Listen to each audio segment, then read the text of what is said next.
ಕಾರ್ನಲ್ಲಿ ಬಂದು ಅಡ್ಡ ಹಾಕ್ಕೊಂಡು ಸ್ವಲ್ಪ ಸೈಡ್ ತಗೊಳ್ಳಿ, ಕಾರು ಎತ್ಕೊಂಡು ಹೋಗ್ತೀನಿ ಅಂತ ಹೇಳಿದಾಗ ಅವ್ರು ಅಲ್ಲೇ ಅಡ್ಡ ಹಾಕಿ ಅವ್ರನ್ನ ಬೈದು ಕಾರಿಂದ ಇಳಿದಿದ ತಕ್ಷಣ ಅವ್ರ ಮೇಲೆ ಅಟ್ಯಾಕ್ ಮಾಡಿ ಯಾವುದೋ ಚಾಕುನಿಂದ ಚುಚ್ಚಿದ್ದಾರೆ. ಈ ಒಂದು ಮಾತ್ರ ನಾನು 3 ಸತಿ ನನಗೆ ಟ್ಯಾಪಲ್ ಮಾಡಿದಾಗ ನಾನು ಕೈ ಹಿಡ್ಕೊಂಡು ಈ ಬಾಕು ಕಿತ್ಕೊಂಡು. ಬೆಂಗಳೂರು ಒಂದು ಕಾಲದಲ್ಲಿ ಇದು ಶಾಂತಿ ಸುವ್ಯವಸ್ಥೆ ಮತ್ತು ಕಾನೂನಿಗೆ ಅತ್ಯಂತ ಮಾದರಿಯಾದಂಥ ಜಿಲ್ಲೆಯಾಗಿತ್ತು. ಅದ್ಯಾಕೋ ಇತ್ತೀಚಿನ ದಿನಗಳಲ್ಲಿ ಬೆಂಗಳೂರು ITBT ಸಿಟಿ ಖ್ಯಾತಿಯ ಜೊತೆಗೆ ಬೆಂಗಳೂರು ಕ್ರೈಮ್ ಸಿಟಿ ಆಗ್ತಾ ಇದೆಯಾ ಎನ್ನುವಂಥ ಆತಂಕ ನಮ್ಮೆಲ್ಲರನ್ನು ಕೂಡ ಕಾಡ್ತಾ ಇದೆ.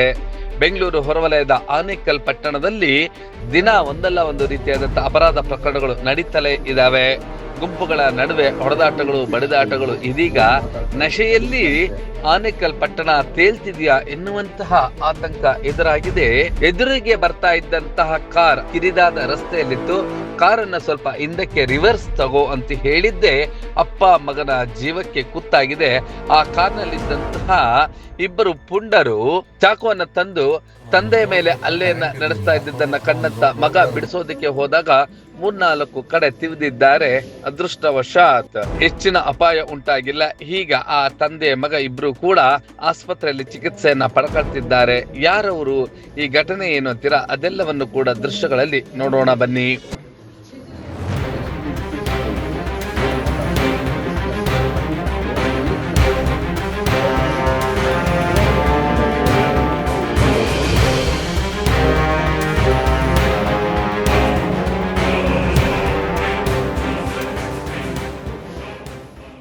ಹೌದು, ಬೆಂಗಳೂರು ಹೊರವಲಯದ ಆನೇಕಲ್ ಪಟ್ಟಣದಲ್ಲಿ ತಿಮ್ಮರಾಯಸ್ವಾಮಿ ದೇವಾಲಯದಿಂದ ವಿಶ್ವಚೇತನ ಕಾಲೇಜಿನ ಕೆಳ ರಸ್ತೆಯ ತಿರುವಿನಲ್ಲಿ ಮಣಕನಹಳ್ಳಿ ಗ್ರಾಮ ಪಂಚಾಯಿತಿಯಲ್ಲಿ ಕೆಲಸ ಮಾಡುವಂತ ಸಿಂಗಸಂದ್ರದ ವಾಟರ್ ಮ್ಯಾನ್ ನವೀನ್ ಹಾಗೂ ಆತನ ಮಗ ಸಣ್ಣದಾದಂತಹ ಕಾರ್ನಲ್ಲಿ ಬರುವಾಗ ಎದುರುಗಡೆಯಿಂದ ಬರ್ತಾ ಇದ್ದಂತ ಫ್ರಾನ್ಸ್ ಕಾರ್ನಲ್ಲಿದ್ದಂತಹ ಕಿರಣ್ ಹಾಗೂ ಆದಿ ಎದುರುಗಡೆ ಕಾರ್ನಲ್ಲಿ ಬರ್ತಾ ಇದ್ರು. ಈ ಸಂದರ್ಭದಲ್ಲಿ ನವೀನ್ ನಿನ್ನ ಕಾರನ್ನ ಸ್ವಲ್ಪ ಹಿಂದಕ್ಕೆ ತಗೋ ಅಂತ ಹೇಳಿದ್ದೇ ತಪ್ಪಾಯ್ತು.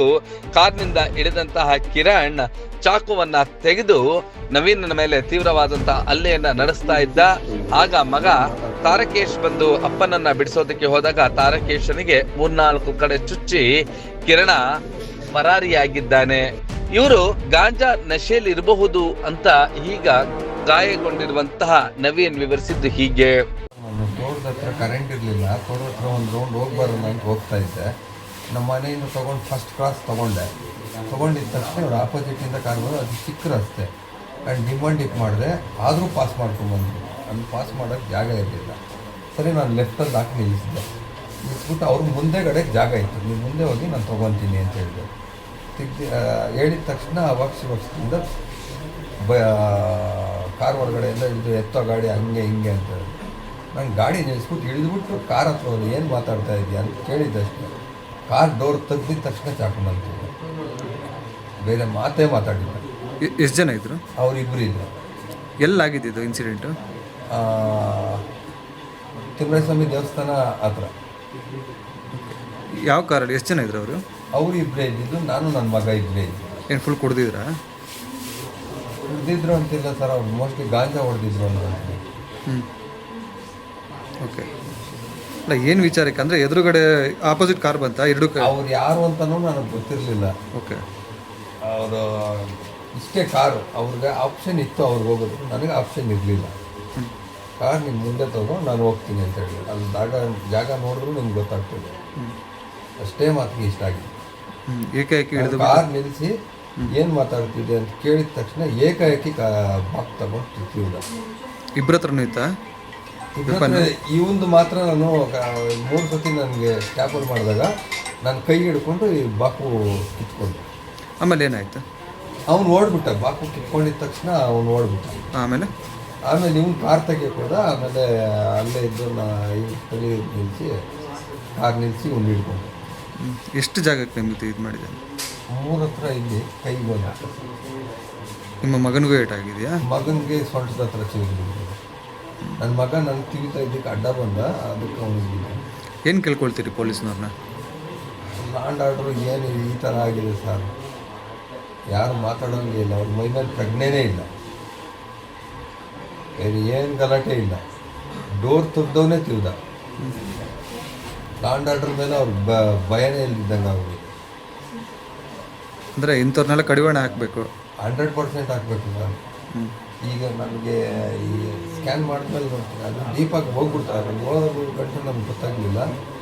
ಅದು ಒಂದು ಸತಿ ಆಗಿದ್ರೆ ಹಾಕಿಸ್ಬೇಕಲ್ಲ, 3 ಸತಿ ಅಟೆಂಡ್ ಮಾಡಿದ ನನ್ನ ಮಗನ ಮೇಲೆ ಒಂದು ಸತಿ. ಅಂದರೆ ಕಾರು ಹಿಂದಕ್ಕೆ ತೊಗೊಂಡಿದ್ದಕ್ಕೆ ಈ ಥರ ಮಾಡಿದ್ದಾನೆ, ಮುಂದಕ್ಕೆ ಇನ್ನೇನಾದರೂ ಗಲಾಟೆ ಆಗಿ ಅವನು ಲಾಂಗ್ ಕಟ್ ಮಾಡಿದರೆ ಅವ್ನು ಹೋಗಬಹುದಾಗಿತ್ತು,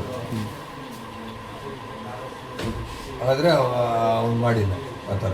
ಅವ್ರು ಗಲಾಟೆ ಮಾಡಬೇಕು ಅಂತ ಉದ್ದೇಶ ಏನಾದರೂ ಹಿಂದೆ ಉದ್ದೇಶ ಆಯ್ತಾ ಗೊತ್ತಿಲ್ಲ. ಅಂದರೆ ಫುಲ್ ನಶೆನಲ್ಲಿದ್ರೆ ಫುಲ್ ನಶೆ. ಕಂಪ್ಲೇಂಟ್ ಕೊಟ್ಟಿದ್ದೀರಿ ನೀವು? ಈಗ ಪೊಲೀಸವ್ರು ಕೊಟ್ಟಿದ್ದಾರೆ. ಅವ್ರ ಹೆಸರು ಕೂಡ ಗೊತ್ತಿರಲಿಲ್ಲ. ಅವನು ಸಿಕ್ದವನು ಹೇಳಿರೋದು ಅವನ ಹೆಸರು ಅಂತ, ಅವನ ಹೆಸರು ಇದು ಅಂತ. ಏನಂತೆ ಅವ್ರಿಬ್ಬರ ಹೆಸರು? ಒಬ್ಬನ ಇವನ ಹೆಸರು ಆದಿ ಅಂತೆ, ಅವನ ಹೆಸರು ಕಿರಣ್ಣ ಏನೋ ಹೇಳ್ತಾ ಇದ್ದ. ಆನೆಕಲ್ಲು ಅಂತ ಹೇಳ್ದ. ಸರಿ, ಅವರಿಬ್ರು ಯಾರು ಅಂತ ಕೂಡ ಗೊತ್ತಿಲ್ಲ. ನಿಮ್ಮ ಹೆಸರು? ನವೀನ್ ಅಂತ. ಹಾಗೆಯೇ ಸಂಬಂಧಿಕರು ಕೂಡ ಈ ಒಂದು ಘಟನೆಯ ಬಗ್ಗೆ ತಮ್ಮ ಆತಂಕವನ್ನು ವ್ಯಕ್ತಪಡಿಸಿದ್ದು ಹೀಗೆ.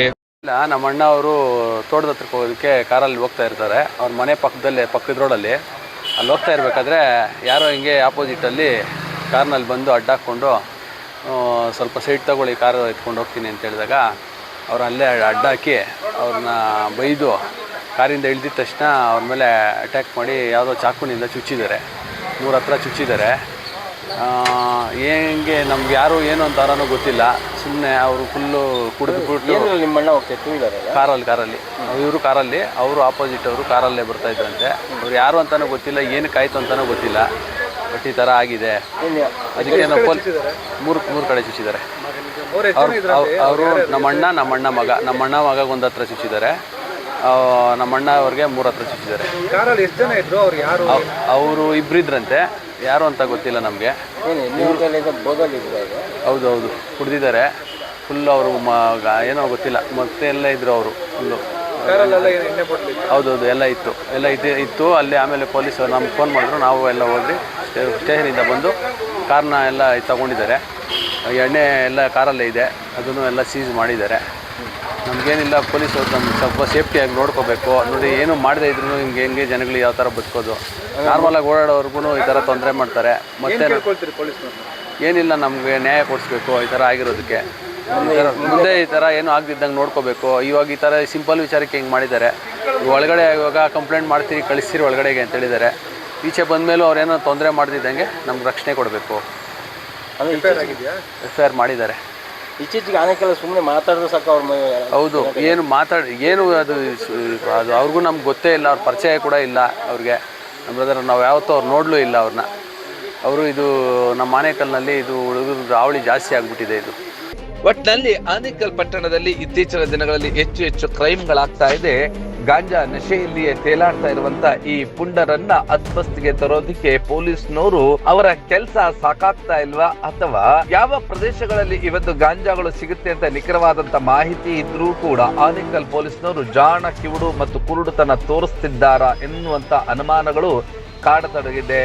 ಈಗಲೇ ಅದು ಈ ರೀತಿಯಾದಂತಹ ಹಲ್ಲೆಗಳು ನಡೆಯೋದಕ್ಕೆ ಫುಲ್ ಸ್ಟಾಪ್ ಹಾಕಬೇಕು ಅಂದ್ರೆ ಈ ದುರುಳರ ವಿರುದ್ಧ, ಪುಂಡರ ವಿರುದ್ಧ ಕಠಿಣವಾದಂತಹ ಕ್ರಮ ಆಗಲೇಬೇಕು. ಈ ಒಂದು ಘಟನೆಯಲ್ಲಿ ಕಿರಣ್ ತಪ್ಪಿಸಿಕೊಂಡು ಪರಾರಿಯಾಗಿದ್ದಾನೆ. ಕಾರಿನ ಒಳಗಡೆ ಇದ್ದಂತ ಆದಿಯನ್ನ ಸ್ಥಳೀಯರು ಹಿಗ್ಗಾಮಗ್ಗ ಥಳಿಸಿ ಪೊಲೀಸರಿಗೆ ಒಪ್ಪಿಸಿದ್ದಾರೆ. ಈಗ ಕಿರಣ್ನ ಬಂಧನಕ್ಕಾಗಿ ಬಲೆ ಬೀಸಿದ್ದಾರೆ.